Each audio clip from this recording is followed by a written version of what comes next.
Hey, Bonavista Vista Baptist kids and friends checking in today. We've got a story to tell you about from the Bible, and it's actually kind of a strange story. So before we get to the story, we're going to play a little bit of a game. So Kira, what are these 3 bags doing on the table?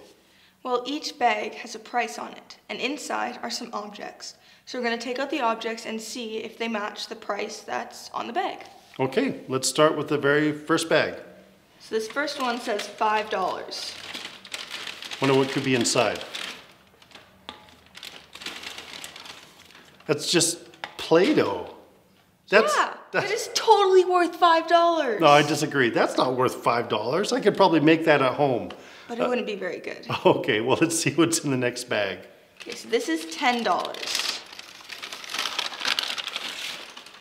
They're just some toy motorbikes. What do you mean? That's definitely worth $10. They're motorbikes. But one of them we got on a cake. So? Okay, let's see what's in the last bag. That says $100. There has to be like some jewelry in there or something. Maybe a brand new watch or a ring. Let's see what's in there. It just says time. Time? How is that worth $100? Well, the story in the Bible, it talks a lot about money and the value of things. And in fact, Jesus spoke a lot about money from time to time in the Bible. And in this particular story, he tells about a man who had to handle a lot of money for a very wealthy person. And one day, his boss came to him and said, "Guess what? You're about to be fired."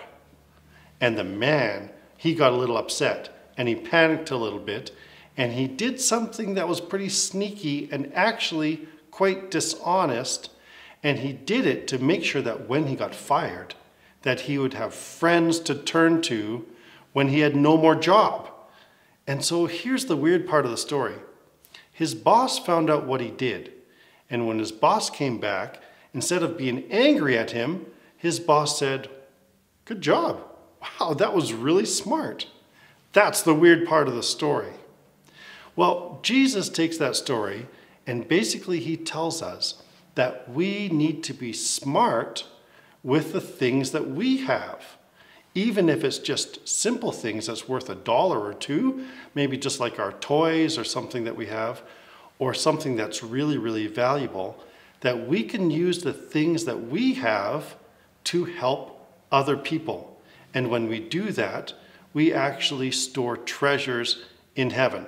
There's a really important verse that's part of the passage, and Kira's going to read it for us right now. This is Luke 16:10. Whoever can be trusted with very little can also be trusted with much. And whoever is dishonest with very little will also be dishonest with much. So Jesus wants to trust us with the little things, but he also wants to trust us with the big things. One of the biggest things we have is our time. So even if we don't think we have a lot of money or a lot of toys or a lot of things to give to others, we all have time. And we can use our time to spend with our friends, to spend with our parents. We can use our time to listen to others. We can use our time to serve others. And when we use our time, we see that it's probably the most valuable thing that we have, and God wants us to be smart with it. And that's part of the lesson for the story today. So I want to encourage you to go and read the entire story with your family, with your parents, with a friend, or even by yourself if you're able to. And you can find that story where? Luke chapter 16, verses 1 to 15. And so after you read that, you can download the activity sheets, but make sure you ask your mom or your dad or an adult that you trust what they learned from the story today, because it's a bit of a tricky one. Okay, have fun with that. Thanks for checking in today. It's Steve the Plant and Kira and Pastor Scott saying, see you next week.